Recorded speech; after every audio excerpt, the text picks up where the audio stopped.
So இன்னைக்கு நாம பார்க்க போகிறது the stress and strain diagram. So first நம்ம அந்த ஸ்ட்ரெஸ் அண்ட் ஸ்ட்ரெயின் டயக்ராம் எப்படி இருக்குன்னு உங்களுக்கு காட்டுறேன். இந்த டயக்ராம் மட்டும் பாருங்க. இதுதான் ஸ்ட்ரெஸ் அண்ட் ஸ்ட்ரெயின் டயக்ராம். இதில் y axis பார்த்தீங்கன்னா it's a stress axis. This is a y axis. You can call this is a stress axis. x axis பார்த்தீங்கன்னா it's a strain axis. So the strain has no unit. இந்த axis பார்த்தீங்கன்னா we have no unit, but y-axis, the stress axis, it having the unit. That unit is Newton per meter minus 2. So this is a strain diagram. இப்போ இதில் there are 5 points are there. இங்கே பார்த்தீங்கன்னா ஒரு proportional point இருக்கு, இங்கே பார்த்தீங்கன்னா yield point இருக்கு, இங்கே பார்த்தீங்கன்னா that's ultimate strength point இருக்கு, ஃபைனலாக the fracture point இருக்கு. இதுக்கு ஒவ்வொன்றுக்கும் என்ன மீனிங் சொல்லிட்டு இப்போ நம்ம பார்க்கலாம். இதுக்கு இடையில ஒரு பாயிண்ட் இருக்கும், that is elastic limit or elastic point or அது வந்து இங்கே காட்டல. எனவே ஒவ்வொன்றுக்கான மீனிங் என்னன்னு பார்க்கலாம். இங்கே பாருங்க, for the first point it's proportional point. அதாவது நம்ம ஸ்ட்ரெஸ் இங்கே வந்து ஃபர்ஸ்ட் ஸ்ட்ரெஸ் 0 இருக்கும்போது ஸ்ட்ரெயினும் 0 தான்.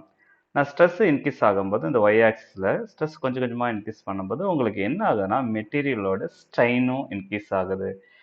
பாருங்க, it will be looking like a straight line. இது ஸ்ட்ரெயிட் லைனாக இருக்கு. எது வரையும் ஸ்ட்ரெயிட் லைனாக இருக்குன்னா up to the proportional limit. அப்படின்னா இந்த proportional point you can call this is A point, this is origin O point. The OA line it's a linear line.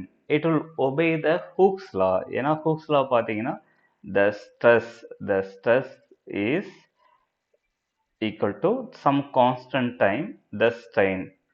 So அப்படின்னா இது பார்த்தீங்கன்னா ஸ்ட்ரெஸ் வந்து ஒய் ஆக்சிஸில் வரைஞ்சிருக்கோம். இந்த கான்ஸ்டண்ட்டை வந்து என்னன்னு வச்சுக்கலாம்னா எம்னு வச்சுக்கலாம். ஸ்ட்ரெயின் எக்ஸ் ஆக்சிஸில் வரைஞ்சிருக்கோம். அப்படின்னா it will obey the straight line equation. There is a linear relationship between the independent variable, the strain as well as the dependent variable is stress. அப்படின்னா இது வந்து it will obey the Hooke's law. ஏன்னா Hooke's லா வந்து ஒரு you can compare with the straight line equation. So அப்போனா அந்த OA line அதுதான் நம்ம என்னன்னு சொல்லணும்னா அந்த ப்ரொபோர்ஷனல் லிமிட்னு சொல்லுவோம். அப் to the point A it's proportional limit. அப்படின்னா இது எப்படி சொல்லலாம்னா up to the proportional limit, how we can define its proportional limit means in this region the strain curve which obey the Hooke's law, that is within the elastic limits the stress is directly proportional to the strain produced in the material. இதுதான் நம்ம என்னன்னு சொல்லலாம் the proportional limit. Suppose நம்ம என்ன செய்யணும்னா இன்னும் கொஞ்சம் stress அதிகப்படுத்துங்க. ஏன்னா இப்போ வந்து நம்ம எது வரையும் ஸ்ட்ரெஸ் கொடுத்துருக்கோம்னா up to this point proportional limit இந்த ஸ்ட்ரெஸ் இப்போ கொடுத்துருக்கோம். இதுக்கப்புறம் என்ன கொஞ்சம் லைட்டாக ஸ்ட்ரெஸ் இன்க்ரீஸ் பண்ணால் அந்த மெட்டீரியலோட ஸ்ட்ரெயின் கொஞ்சம் அதிகமாகும். நான் என்னென்னா கொஞ்சம் ஸ்ட்ரைட்டாக இங்கே ஸ்ட்ரெஸ் இன்க்ரீஸ் பண்ணுங்க ஒரு மெட்டீரியல். அப்போ உங்களுக்கு என்னென்னா ஸ்ட்ரெயின் வந்து கொஞ்சம் அதிகமாகும். So axis. ஸோ நீங்கள் எடுத்துக்கிற மெட்டீரியல் எலாஸ்டிக் மெட்டீரியலாக இருக்கணும்னு அவசியம் இல்லை. எந்த மெட்டீரியல் வேணாலும் எடுத்துக்கங்க. Just assuming you are having one type of elastic material. Just we are measuring, we are giving the stress, we are just observing what is happening to the strain. இப்போ நான் கொடுக்குற ஸ்ட்ரெஸ் வந்து என்னன்னா இப்போ இந்த proportional லிமிட்டை விட கொஞ்சம் அதிகமான ஸ்ட்ரெஸ் கொடுத்தா என்ன ஆகும், அந்த பாயிண்ட் தான் நம்ம என்ன சொன்னோம். இந்த பாயிண்ட் ஆக்சுவலி மென்ஷன் பண்ணல, it's elastic limit or elastic limiting point. Elastic limit அப்படின்னா நம்ம இது எலாஸ்டிக் லிமிட்டை we have to define it how, what is elastic limit. So the elastic limit, it is the point in the graph up to which the material returns to original position when the load is acting on it is completely removed. அப்படின்னா ஒரு material பொருள் எடுத்து நீங்கள் ஸ்ட்ரெஸ்ஸை கொடுத்துக்கிட்டே வரீங்க. Just ஒரு rubber பிராண்டை எடுத்து இழுக்கிற போல வச்சுங்க. அந்த ஸ்ட்ரெஸ்ஸுக்கு அந்த ஸ்ட்ரெஸ் இப்போ நான் மென்ஷன் பண்ணியிருக்க ஸ்ட்ரெஸ் வரையும் கொடுத்தீங்கன்னா, சே எக்ஸாம்பிள் ஒரு 10 newton per metre square stress கொடுத்துட்டு விட்டுட்டிங்கன்னா திரும்ப அது ஒரிஜினல் ஷேப் வந்துடும். அப்போனா அந்த மேக்ஸிமம் ஸ்ட்ரெஸ் தான் என்னன்னு சொல்லணும்னா that is a elastic limit. அதுக்கப்புறமும் நான் ஸ்ட்ரெஸ்ஸை இன்க்ரீஸ் பண்ணால் என்ன ஆகுனா it will go to the yield point. அப்படின்னா ஸ்ட்ரெஸ் அதிகப்படுத்தினா எனக்கு பாருங்கள் இங்கே இந்த கர்வ் பார்த்தீங்கன்னா இந்த ஸ்ட்ரெயின் இங்கே வந்து பார்த்தீங்கன்னா சடனாக இன்க்ரீஸ் ஆகுது. பட் ஸ்ட்ரெஸ் இன்க்ரீஸ் பண்ணாலும் என்ன ஆகுதுன்னா எனக்கு மெட்டீரியலுக்கு அந்த அளவுக்கு ஸ்ட்ரெஸ் இல்லை அப்படின்னா உள்ளார அந்த பாண்டிங்கில் சம்திங் நடக்குது. அந்த பாண்டிங் பிட்வீன் த ஆட்டம்ஸில் சம்திங் ஏன்னா நம்ம கொடுக்குற எக்ஸ்டர்னல் ஃபோர்ஸால் இன்டர்னல் பாண்டு என்ன ஆகுதுன்னா டிஸ்லொகேஷன் ஆகுது. அதாவது அந்த அட்டாமிக் அரேஞ்ச்மெண்ட் டிஸ்லொகேஷன் ஆகுது. ஆகிறதால நமக்கு எங்கே போயிடுதுன்னா இப்போ மெட்டீரியல் த ஈல்டு பாயிண்ட் அதான் என்னன்னு சொல்லலாம் த ஒய் இங்கே சொல்லியிருக்காங்க this is a yield point. So yield point இங்கே இந்த பாயிண்ட் தான் ஈல்டு பாயிண்ட் காமிச்சிருக்காங்க. So this is a yield point. So அப்படின்னா we have to define the yield point. ஏன்னா இதுக்கப்புறம் பார்த்தீங்கன்னா என்னுடைய அந்த கர்வ் வந்து ஸ்ட்ரெயிட் லைனாக இல்லை பெண்ட் ஆகிடுது. அப்படின்னா என்னென்னா ப்ரொபோஷனல் லிமிட் இல்லை. நான் அந்த ஸ்ட்ரெஸ்ஸை மேலே கொஞ்சம் கொடுத்தாலும் என்ன ஆகுதுன்னா it won't come back to its original position. இங்கே பாருங்க இந்த மாதிரி ஷேப் அதாவது அதனுடைய லென்த் வந்து எக்ஸ்டெண்ட் ஆகிடும். திரும்ப இதுதான் ஒரிஜினல் லென்த் எல்லுன்னு வச்சிங்கன்னா நீங்கள் எலாஸ்டிக் லிமிட்குள்ளார அந்த மேலேயும் கீழே ஸ்ட்ரெஸ் கொடுக்குறீங்க. சப்போஸ் எடுத்துக்கங்க நான் ஒரு ஃபோர்ஸ் அப் டைரெக்ஷனில் கொடுக்குறேன், இன்னொரு ஃபோர்ஸ் டவுன் டைரெக்ஷனில் கொடுக்குறேன். அப்படி கொடுத்து நான் இழுக்கும் போது என்ன ஆகும்னா இழுக்கும்போது திரும்ப ஒரிஜினல் லென்த் எல் வந்துடும். ஆனால் ஈல்டு பாயிண்ட்டுக்கு கிட்ட வந்துருச்சுன்னா நான் கொடுக்குற ஸ்ட்ரெஸ் என்ன ஆகும்னா ஒரிஜினல் லென்த் வராது. பார்த்தீங்கன்னா the length is L prime is greater than the original length. எடுத்து விட்டால் அதனுடைய லென்த் எக்ஸ்டெண்ட் ஆகிடும். அப்படின்னா it will behave as plastically. So அப்படின்னா பியூர்லி எலாஸ்டிக் நேச்சர் என்ன ஆகுதுன்னா மறைஞ்சு போயிடுது. அப்படின்னா we have to define the yield point or yield stress point. Yield point in a stress and strain diagram is defined as the point at which the material start to deform plastically. அதுக்கு மேலே stress கொடுத்தீங்கன்னா என்ன ஆகுனா அந்த material வந்து என்ன ஆகுனா பிளாஸ்டிக்கை டிஃபார்ம் ஆக ஆரம்பிச்சிடும். ஏன்னா கொஞ்சம் இழுத்து விட்டீங்க பட் எல் ப்ரைம்ங்கிற லென்த் கிடைச்சிருச்சு. அந்த L prime is greater than the original length. அதாவது இழுத்து அந்த ஸ்ட்ரெஸ்க்கு மேலே விட்டீங்கன்னா எல் ப்ரைமாக ஆகிடுது அந்த லென்த்து. அப்போ ஒரிஜினல் லென்த் கிடைக்கல அப்படின்னா இட் வில் பிஹேவ் பிளாஸ்டிக்கலி. அதுக்கப்புறமா நான் ஸ்ட்ரெஸ்ஸை கொடுக்குறேன்னா இங்கே பாருங்கள் இந்த கர்வ் ஸ்ட்ரெஸ் வந்து அதிகமாகிட்டே போயிட்டுருக்கு. இந்த பாயிண்ட்லாம் பார்த்தீங்கன்னா இந்த கர்வ் மேலே ஸ்ட்ரெஸ் வந்து அதிகமாகிட்டே ஒரு பர்டிகுலர் மேக்ஸிமம் ஸ்ட்ரெஸ் இங்கே பாருங்கள் this is a maximum stress. அந்த மேக்ஸிமம் ஸ்ட்ரெஸ் பாயிண்ட் தான் என்னென்னா ultimate strength of the material. அது எக்ஸ்பேண்ட் ஆகிற லென்த்தை வந்து இங்கே ஸ்ட்ரெயினால் குறைக்கலாம். So this is a strain we are obtaining for this stress, that means the maximum ultimate tensile stress. ஆனால் அந்த அல்டிமேட் ஸ்ட்ரெஸ் கொடுக்கும்போது இந்த மெட்டீரியலை பாருங்கள் என்ன ஆகுதுன்னா இந்த மெட்டீரியல் அந்த சென்டர் ஆஃப் மாஸ் பாயிண்டில் பார்த்தீங்கன்னா ஒரு பிரேக் விழுது. அப்போனா எல்லா பாண்டும் என்னென்னா it's ready to break up with the nearby atoms. அப்போனா அந்த சென்டர் ஆஃப் மாஸில் இருக்க எல்லா பாண்டட் ஆட்டமும் என்னென்னா அதனுடைய அதுக்கு மேலே ஸ்ட்ரெஸ் கொடுத்தனா என்ன ஆகுனா அதனுடைய பாண்டை வந்து பிரேக் ஆகுது due to the external pressure external stress. அப்படின்னா அது என்னன்னா it will ready to break. அப்படின்னா we have to define what is the ultimate stress. So the ultimate stress point, it is the point corresponding to the maximum stress that the material can handle before it failures. ஏன்னா அதுக்கப்புறம் தான் உங்களுக்கு என்ன ஆகுனா அந்த அந்த centre line பாருங்க ஒரு ஒரு பிரேக் விட ஆரம்பிக்குது. இது இந்த இடத்த உங்களுக்கு என்ன ஆகுதுன்னா ஒரு பிரேக் விட ஆரம்பிக்குது. அதுக்கு மேலே நீங்கள் ஸ்ட்ரெஸ் கொடுத்தீங்கன்னா என்ன ஆகுனா உங்களுக்கு ஈஸியாக அந்த மெட்டீரியல் வந்து பிரேக் ஆக ஆரம்பிச்சிடும் ஒரு பர்டிகுலர் ஸ்ட்ரெஸ்ஸில். ஆனால் இங்கே பாருங்கள் ஸ்ட்ரெயின் லென்த் அதிகமாகிட்டே இருக்குது. உங்களுக்கு என்ன கொஞ்சம் லென்த் அதிகமாகிட்டே வந்து ஃபைனலாக ஒவ்வொரு பாண்டாக பிச்சுக்கிட்டே வரும். ஃபைனலாக ஒன்றுக்கு உங்களுக்கு என்னென்னா at the particular stress you can experience at this stress point you can experience the break. இதுதான் என்னன்னா fracture point or breaking point. So we have to define what is a fracture point. The fracture or breaking point, it is the point that stress and strain curve at which the failure of the materials takes place. This we can call the fracture point. அப்போனா ஒரு material உங்களுக்கு கொடுத்துட்டாங்கன்னா ஜென்ரலாக you can define the 5 points. One is a proportional point, next is elastic limit or elastic point, then that is a yield point, third one, the fourth one is ultimate tensile strength, the final one is a fracture point. So அப்படின்னா இந்த பொறுத்த நீங்கள் you can classify the each and every material எவ்வளோ ஸ்ட்ரெஸ்ஸை தாங்கும், எவ்வளோ அதுக்கு நம்ம ஸ்ட்ரெஸ் கொடுக்கலாம், எந்த அளவுக்கு அது ஸ்ட்ரெயின் ப்ரொடியூஸ் பண்ணும் ஸோ அதுக்கேற்ற போல் நம்ம அந்த ஒர்க்கிங் மெட்டீரியலை we can assign for our purpose or we can assign for its working purpose.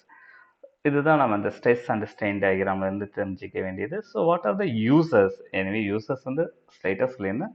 we can ask exact question, what are the users? So the first use, the area under the curve in the elastic regions gives the energy required to deform elastically. The area under the curve up to the ultimate strength gives the energy required to deform plastically. அப்படின்னா என்ன சொல்ல வராங்கன்னா, y-axis is again energy axis, the unit is Newton per meter square, x-axis is again the strain axis, it has no unit. நம்ம என்ன செய்யறோம்னா, suppose the area up to the elastic limit, இதை வந்து இது வரையும் வருதுன்னா it's a straight line, this is also straight line. So the area under the curve it's represents, ஏன்னா இது வந்து ஒரு லுக்கிங் லைக் ட்ரையாங்கிள். அப்புறம் ஏரியா எப்படி கண்டுபிடிக்கணும்னா half time the breadth, it's a strain, maybe some particular amount of strain, இதனுடைய value up to here நம்ம கால்குலேட் பண்ணணும். இந்த ஒய் ஆக்சிஸில் இந்த ஸ்ட்ரெஸ் எது வரையும் எடுத்துக்கணும்னா இது வரையும். So this height, so that is a stress value. So இதுதான் என்னன்னா the energy required, this much amount of energy required to deform the given object elastically. அந்த ஏரியா கண்டுபிடிச்சாலே போதும் எவ்வளோ எனர்ஜி நமக்கு தேவைப்படுது அந்த மெட்டீரியலுக்கு.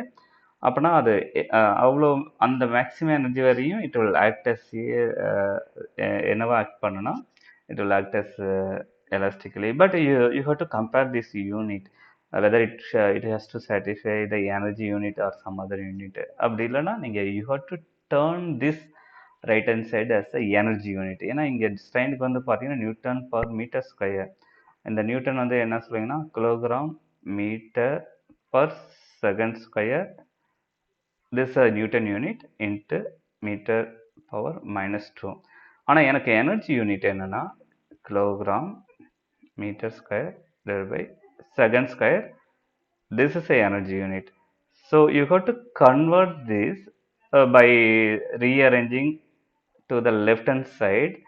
You have to convert this unit, some unit extra unit இருந்துச்சுன்னா you have to push it into the left hand side and then make it the right hand side part of the energy unit. Then you can tell the area under the curve is the amount of energy required to deform the material into elastically. அதான் maximum energy. அது வந்து என்னவா behave பண்ணணும், எலாஸ்டிக்காக behave பண்ணணும். Next the area under the curve up to the ultimate strength, that is the amount of energy is required to deform its plastically. அப்படின்னா எது வரையும் சொல்கிறாங்கன்னா, எந்த ஏரியாவை சொல்கிறாங்கன்னா, so we can calculate up to the ultimate strength. இது வரையும் உங்களுக்கு என்ன, that object this இதுக்கு இது வரையும் இந்த லிமிட்டுக்குள்ளார பார்த்தீங்கன்னா இட் வில், இந்த லிமிட் வரையும் இந்த ஏரியா வரையும் என்னன்னா it will the material behaves elastically, but in the area represents this much amount of energy. Suppose உங்களுடைய நீங்கள் கொடுக்குற எனர்ஜி இந்த இந்த ஏரியாவை கால்குலேட் பண்ணுற அந்த வேல்யூக்கு ஈக்குவலாக இருந்துச்சுன்னா ஏதாவது in between the this value, அதாவது அந்த மேக்ஸிமம் அல்டிமேட் ஸ்ட்ரென்த்தல் ஏரியா அந்த பாயிண்டில் இருக்கிற அந்த பாயிண்ட் இருக்க up to the area it will cover, then உங்களுடைய கொடுக்குற எனர்ஜி அந்த ஏரியா வரையும் இருந்துச்சுன்னா it will turn the material behaves plastically. அதுக்கப்புறமா நீங்கள் எனர்ஜி அதிகமாக கொடுத்தீங்கன்னா the fracture will happen. So இதுதான் the first uses of the stress and strain diagram. The next uses பார்த்தீங்கன்னா the diagram is also used to identify the ductile as well as the brittle materials. ஏன்னா ductile மெட்டீரியலுக்கு பார்த்தீங்கன்னா உங்களுடைய curve வந்து ஷார்ட்டாக முடிஞ்சிடும். அது வந்து எதோட முடிஞ்சிடும்னா மேபி உங்களுக்கு எலாஸ்டிக் லிமிட் வரையும் தான் ஒபே பண்ணும். அதுக்கப்புறம் பார்த்தீங்கன்னா உங்களுக்கு எல்லா பாயிண்ட்டும் ஒன்றா விழுந்துடும். சப்போஸ் டக்டைல் மெட்டீரியலுக்கு it will fall the elastic point, yield point as well as the ultimate strength fracture. ஏன்னா அதுக்கு மேலே டக்டைல் பிரிட்டில் மெட்டீரியல் என்னவா இருக்காங்க, எலாஸ்டிக்காக இருக்காது. But ductile material it will show the full point, the full curve with the gap between the all the points. அப்படின்னா ductile material என்ன ஆகும்னா it will show the full graph, but brittle மெட்டீரியல்னா உங்களுக்கு என்னன்னா just அந்த elastic limit மட்டும்தான் காட்டும். உடனே என்ன ஆகும்னா இந்த இதுல இருந்து சப்போஸ் இது வந்து பிரிட்டில் மெட்டீரியலுக்கு வரைஞ்சிங்கன்னா இது எலாஸ்டிக் லிமிட் வரையும் காட்டும். பட் கொஞ்சம் இதுக்கப்புறம் பார்த்தீங்கன்னா பிரிட்டில் ஆகிடும்.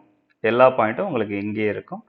ஸோ இது it will obey the Hooke's law. Still the brittle material will obey the Hooke's law up to some maximum stress.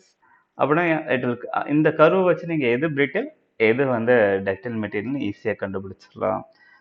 Next வந்து பார்த்தீங்கன்னா the third uses it is used to estimate the working stress and safety factor of the engineering material. கண்டிப்பாக ஒரு industry நீங்கள் போய் work பண்ணாலும் சரி, இல்லை வேறு எங்காவது ஒரு ஆட்டோமொபைல் இன்ஜினியரிங் இண்டஸ்ட்ரி வேறு எங்கே வேணாலும் ஒர்க் பண்ணாலும் சரி, அங்கே வந்து பார்த்தீங்கன்னா இந்த மேக்ஸிமம் ஸ்ட்ரெஸ் சில இன்ஸ்ட்ருமெண்ட்டுக்கு எவ்வளோ கொடுக்கணும்னு இருக்கும். நீங்கள் வாங்குகிற கம்பெனியில் உங்களுக்கு அந்த டேட்டா ஷீட்டை பார்த்தீங்கன்னா டிஃபைன் பண்ணியிருப்பாங்க. அதுக்கு மேலே நீங்கள் ஸ்ட்ரெஸ்ஸை கொடுக்கக்கூடாது. அப்போனா அந்த சேஃப்டியை வந்து அந்த டேட்டா ஷீட்டை கொண்டு உறுதிப்படுத்திடலாம். ஏன்னா அதுக்கு மேலே நீங்கள் கொடுத்தீங்கன்னா என்ன ஆகுனா there is a breaking will happen.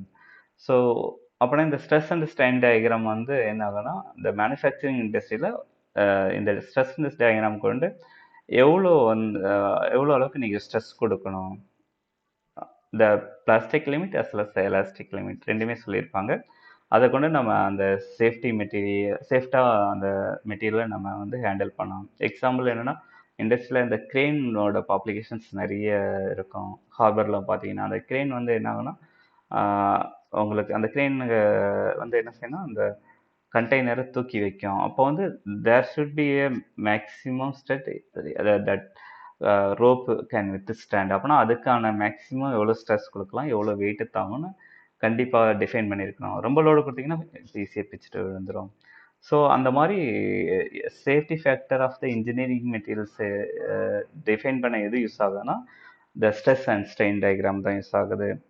So next வந்து பார்த்தீங்கன்னா it's used to measure the elastic strength, yield strength and tensile strength of the material. Okay, இந்த 3 ஸ்ட்ரென்த், அதாவது the elastic strength, yield point சொன்னோம், up to which the yield strength as well as the tensile strength of the material. இது மூணுத்தையும் define பண்ணுறதுக்கு எது use பண்ணலாம்னா இந்த stress and strain டயக்ராமை யூஸ் பண்ணலாம். ஸோ யா த இதுவரையும் தான் நமக்கு என்ன இருக்குன்னா இந்த uses of the stress and strain diagram அப்படின்னு நம்ம இன்னைக்கு கிளாஸில் என்ன பார்த்தோன்னா what is the stress and strain diagram, how you can define the 5 points on the stress and strain diagram using that 5 point, how we can understand the given materials. அப்புறம் என்ன செஞ்சோன்னா இந்த uses of the stress and strain diagram, just I put the 4 point, there are lot of application for the stress and strain diagram. Okay, thank you.